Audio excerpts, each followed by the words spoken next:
والله يدعو إلى دار السلام ويهدي من يشاء إلى صراط مستقيم. مثل الذين ينفقون أموالهم في سبيل الله كمثل حبة أنبتت 7 سنابل وكل في فلك يسبحون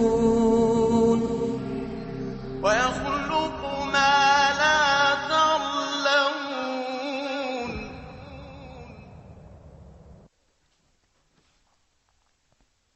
Assalamu alaikum wa rahmatullah. Peace and Allah's mercy be upon you. Welcome to Universal Qur'an. Alhamdulillah wa salatu wa salam ala Rasulillah. All praise belongs to Allah alone, and we ask for His blessing and peace upon His messenger, the Prophet Muhammad. Universal Qur'an is where we study the Book of Allah subhanahu wa ta'ala, the revelation to humanity, and its interpretation and explanation, or tafsir, the science of explicating the verses of the Holy Qur'an. The Qur'an was revealed to the Prophet Muhammad in Arabia more than 1400 years ago.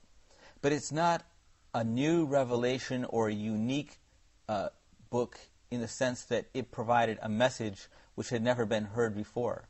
But actually it was a continuation of the messages of the previous prophets, of Moses and David and Solomon and Christ, may Allah's peace be upon all of them.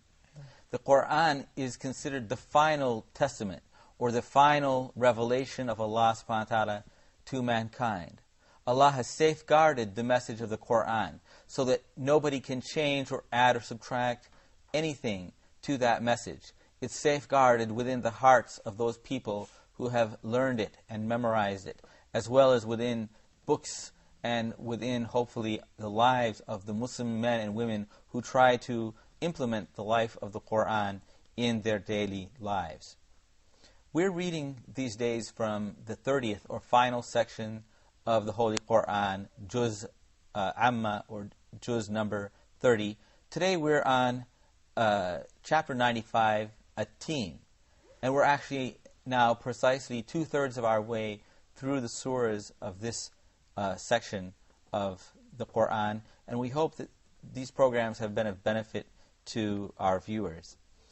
This next chapter is continuing the message of the previous chapters, which were talking about Allah's favor to the Prophet Muhammad sallallahu alaihi wasallam. This particular chapter is talking about Islam as a continuity, one message to all of mankind from the very beginning of the creation. The different prophets and messengers all taught Islam, or submitting ourselves, making our peace with Allah subhanahu wa ta'ala by obeying Him and devoting ourselves to our Creator and our Lord and Sustainer alone, Allah subhanahu wa ta'ala. Our brother Fairuz is going to recite the first 4 verses of this chapter, and then Brother Bilal will give us the English interpretation. أعوذ بالله من الشيطان الرجيم بسم الله الرحمن الرحيم والتين والزيتون وطور سينين وهذا البلد الأمين لقد خلقنا الإنسان في أحسن تقويم. Thank you. I seek refuge with Allah from Shaitan the outcast. In the name of Allah, the most gracious, the most merciful. By the fig and the olive, by Mount Sinai, and by the city of security.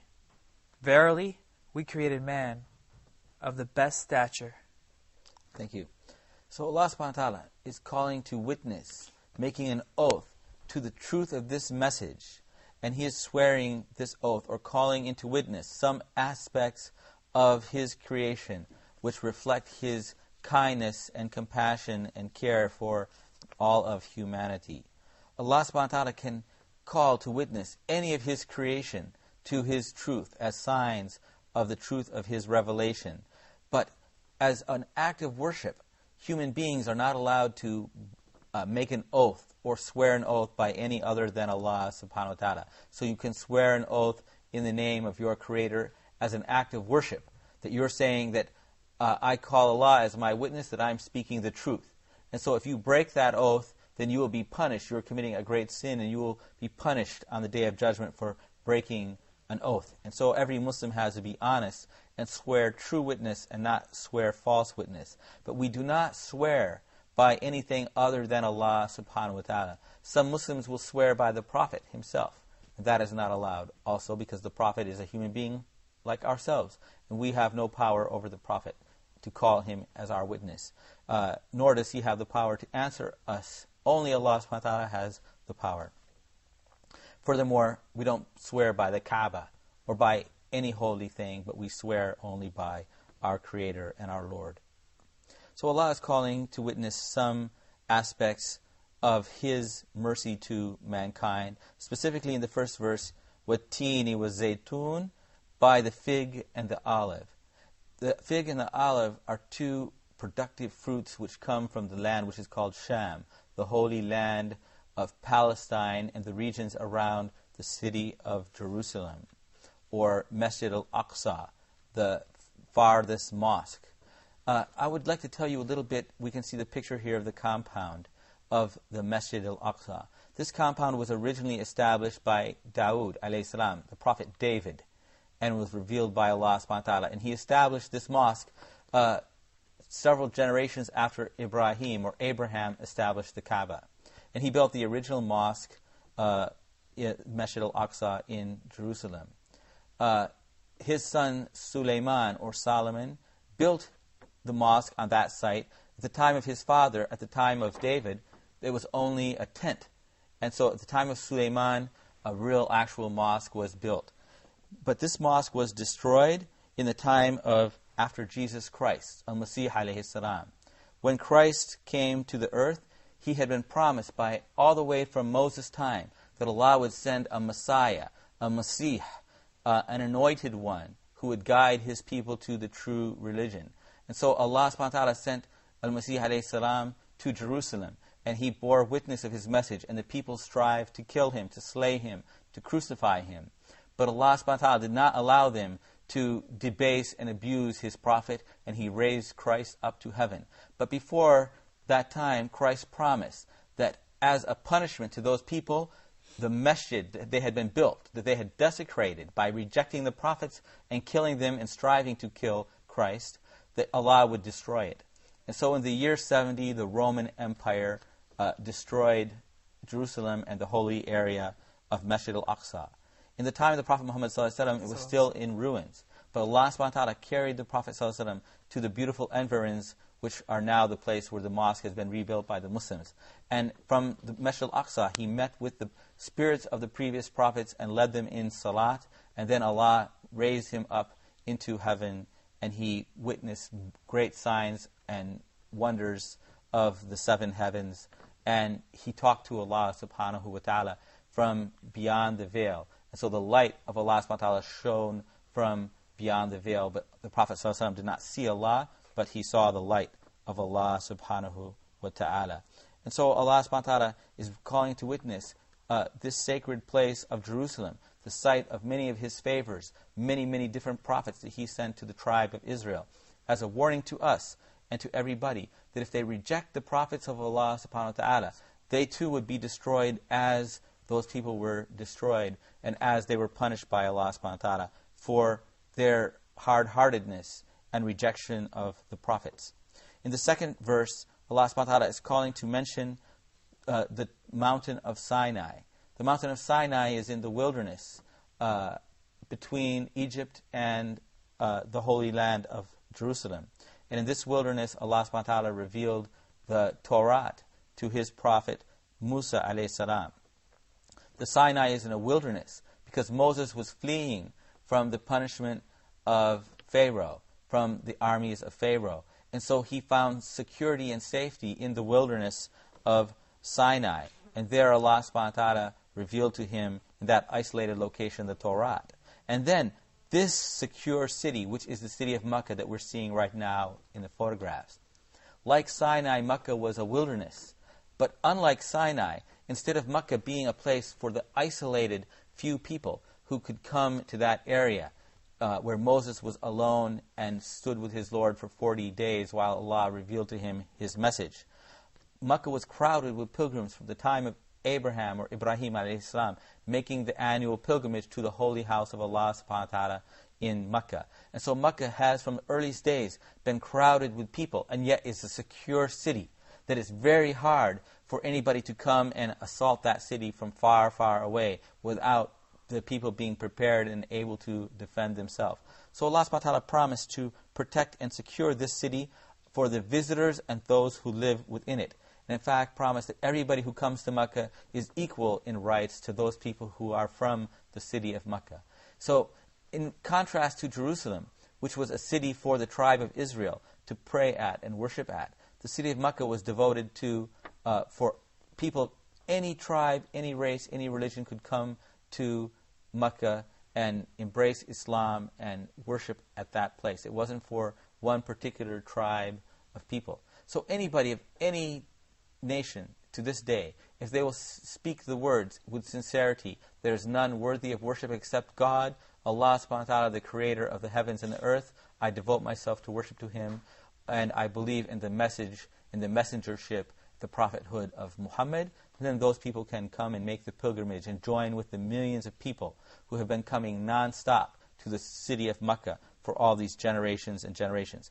So this is a secure city, al-Balad al-Amin, and in it, Allah subhanahu wa ta'ala revealed the Qur'an to the Prophet Muhammad, who was al-Amin also, the trustworthy, the one who was secure to receive the message, who could be trusted and entrusted with that message. So Makkah was a secure place where the message was safe and could be established, and the Prophet ﷺ was a secure person in which the message could be entrusted. And so the Prophet ﷺ lived the message of Islam completely and fully and exemplified the meaning of the Holy Qur'an in all aspects of his life. That's why we can read the hadith talking about the life of the Prophet Muhammad ﷺ. And every hadith is in some way connected to him showing us the meaning of something in the Qur'an. It may not directly tell us that this is an interpretation or an explanation of a particular verse, but every aspect of the Prophet's life, everything he did, was something of an explanation or model of how to live the revelation of the Qur'an to us.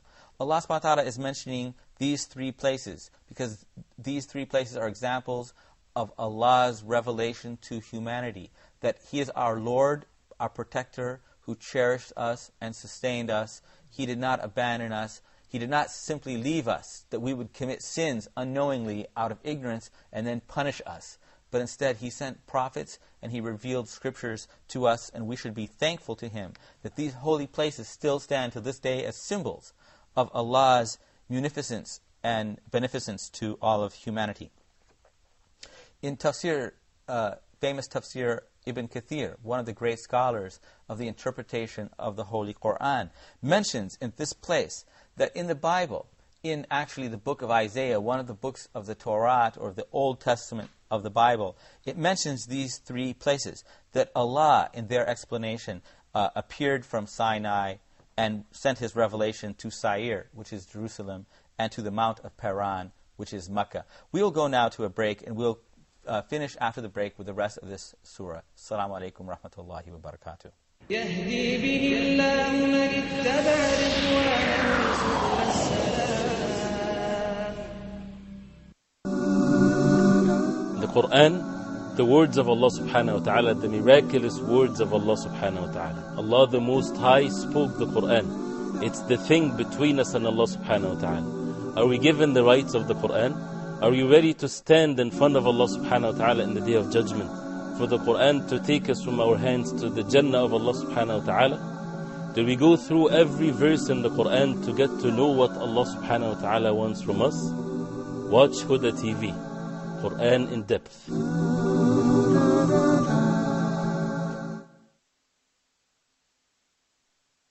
يهدي به الله من اتبع رضوانه سبل السلام. Welcome back to Universal Qur'an. We are studying chapter 95, At-Teen. Before the break, we mentioned that in the Bible, these three holy cities or holy places, Sinai, Jerusalem, and Mecca, are also indicated. That Allah subhanahu wa ta'ala has sent His revelation, or will send His revelation from those three places. Specifically, Mecca is mentioned as the mount or mountains of Paran. And Paran are those mountains that are called the Hijaz Mountains, a mountain chain that stretches along the coastline, of which Mecca is the chief city, and it was always the chief religious place and place of pilgrimage associated with the revelation of Allah subhanahu wa ta'ala. So no doubt that the only revelation of Allah that appeared in those mountains was, of course, the revelation of the Qur'an in the holy city of Mecca. And that is, inshallah, what is being referred to, God willing, in those Bible verses. So Allah subhanahu wa ta'ala is calling to witness His care and concern for mankind by revealing His books and sending His messengers to those holy places. In the next verse, which was read by our brother, Allah subhanahu wa ta'ala said, "Truly we created the human being in the best of stature, or the best of molds." The human being, as I've said previously, al-insan in Arabic. Insan is a combination of the meaning of forgetfulness as well as being pleased with oneself. And so human beings' love of themselves, their pleasure of their own self, causes them to be forgetful of Allah subhanahu wa ta'ala's blessings. So the human being has forgotten the message of Moses and David and Solomon and Christ and the Prophet Muhammad. May Allah's peace and blessings be upon all of them. And out of that, Allah subhanahu wa ta'ala has sent reminders to us, and this is one reminder. He said this human being was created in the best of molds. That human being has been given high intelligence, and they've been given the power of agency or choice to choose good or to choose evil, to choose the right religion or to choose the wrong way of life or the wrong path. And so human beings have been given the right intelligence that they need. But also the human being is not only a mind or a spirit, but a body. And that body represents the temptations and desires that all of us suffer from. This is why, after Allah subhanahu wa ta'ala created the original human being, who is who? Adam. When He created the original human being, the angel said, "Are you going to create one who will spread corruption in the earth and shed blood?" Because the angels understood that the human being, having a dangerous combination, high intelligence, as well as the bodily desires that they have, that they could use that to get angry and fight and use their intelligence to fight and kill and to spread corruption. So the angels questioned, and they said, what is the wisdom of sending the human being? But Allah subhanahu wa ta'ala has His own wisdom, and that is that He wants us to choose the right way, and He will send guidance, prophets and messengers whom He has sent throughout history. And if we look at history, those revelations represent the best of anything that has been produced on this earth. Everything that we call civilization comes from the principles that were revealed in the Torah, in the Zabur, the Psalms of David, in the Injil, the Gospel of Christ, and in the Qur'an. Human beings have learned how to live together and cooperate and build a strong society by following the prophets and messengers.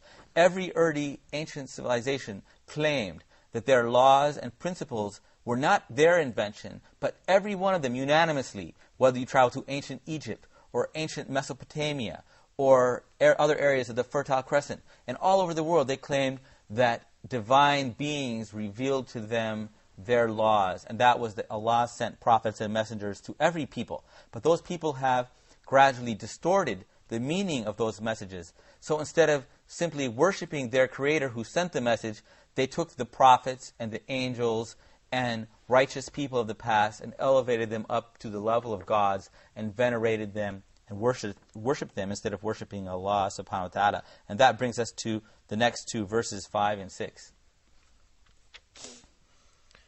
ثم رددناه أسفل سافلين إلا الذين آمنوا وعملوا الصالحات فلهم أجر غير ممنون.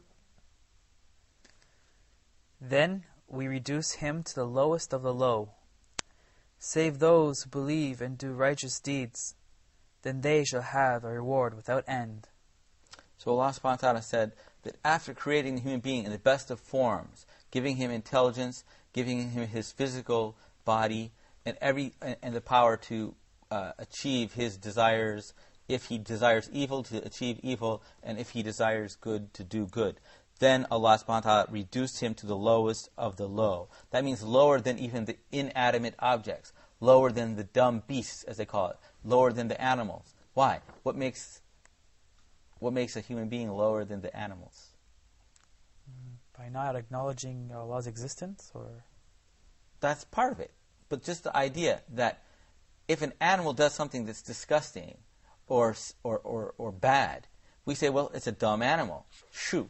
The animal itself is not responsible. But the human being knowingly does what it knows is wrong through its intelligence. Human being has been granted great gifts of Allah subhanahu wa ta'ala, of discernment, and of even an intuition, which is in our fitra, or our inner nature, which shows us right from wrong. And so the human being knowingly does evil, while animals are not responsible for their deeds. But we use our intelligence and misuse it, and use it for evil instead of using it for good. And so human beings have reduced themselves to the lowest of the low, that they could be higher than the angels, because the angels are created by Allah with no choice but to obey Him, while the human being who chooses to submit himself or herself to their Creator has raised himself up even to a level above the angels, while by choosing to disobey our Creator, as we usually do and as most people do, we lower ourselves below even the lowest animals. But there is an exception to this, and that comes in verse 6. Except for those who believe, who have iman or have faith, and do righteous deeds, as-salihat, for they shall have a reward without ending. The only way to prevent yourself from being debased to the lowest of the low, down to ground zero, as they would say, is to have a combination of two things: iman and amal, faith and action. Now, iman is the Islamic word for faith, which comes from the term as al-balad al-amin does, security and safety. So iman means something that is firm and secure and safe.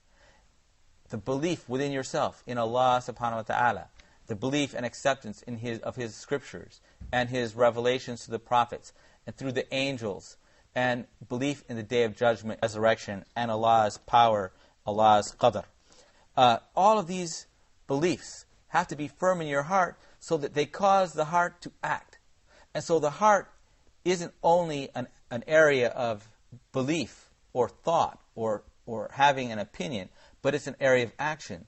That when you have a firm belief in Allah subhanahu wa ta'ala in your heart, when you recognize the truth of the message of the Qur'an, it reacts in the heart, and the heart moves, it acts, it responds, and it tells you to live that message and to live by the message that you believe in.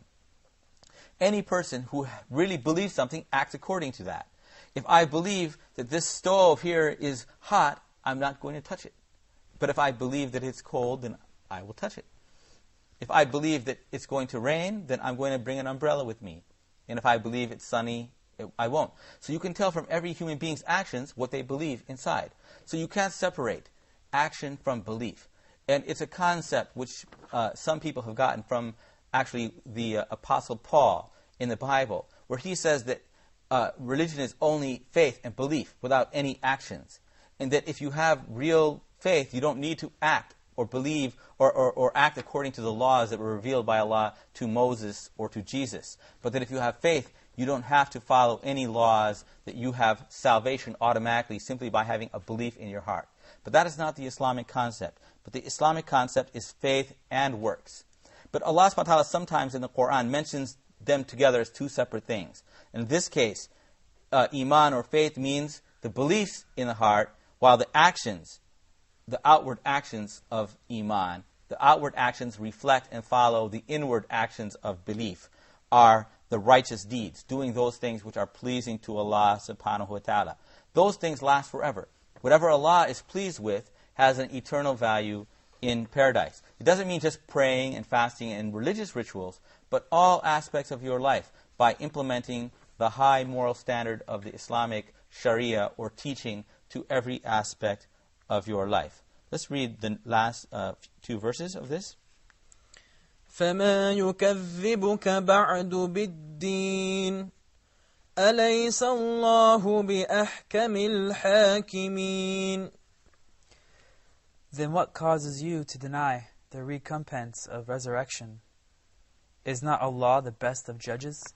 So Allah subhanahu wa ta'ala called to witness the holy lands of Jerusalem, of Sinai, of Mecca, recalling the messages and the messengers that were sent to carry those messages to mankind. That they were one message, to believe in your Lord who created you, to worship Him alone.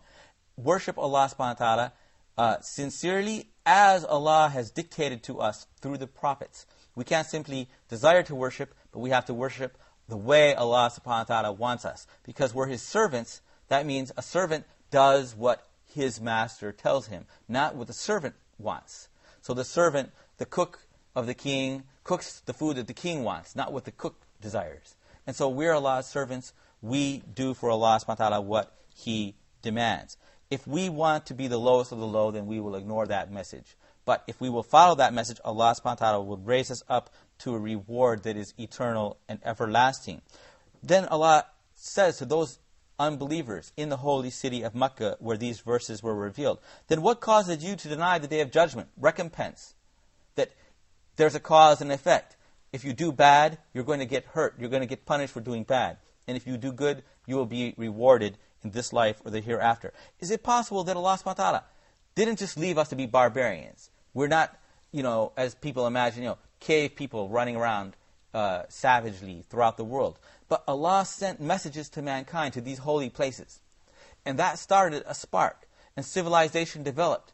And if it weren't for the prophets telling us of the importance of seeking knowledge, for example, to consider the heavens and the earth as signs of Allah subhanahu wa ta'ala, to understand that everything in the world has a wisdom and a law behind it, we wouldn't have pursued the science that has brought us to high levels of technology that has made possible our modern lives. Everything is a consequence of Allah's care and by sending the prophets and messengers. Is it possible, after Allah subhanahu wa ta'ala developing the world to the high point in which it's developed to our day, that He would then leave us alone to do evil, to do corruption, and would allow people to kill and harm the innocent and get away with it, and people steal from others, become extremely rich, and they live and die happy lives, live long lives and die happy without ever having been called to justice? No.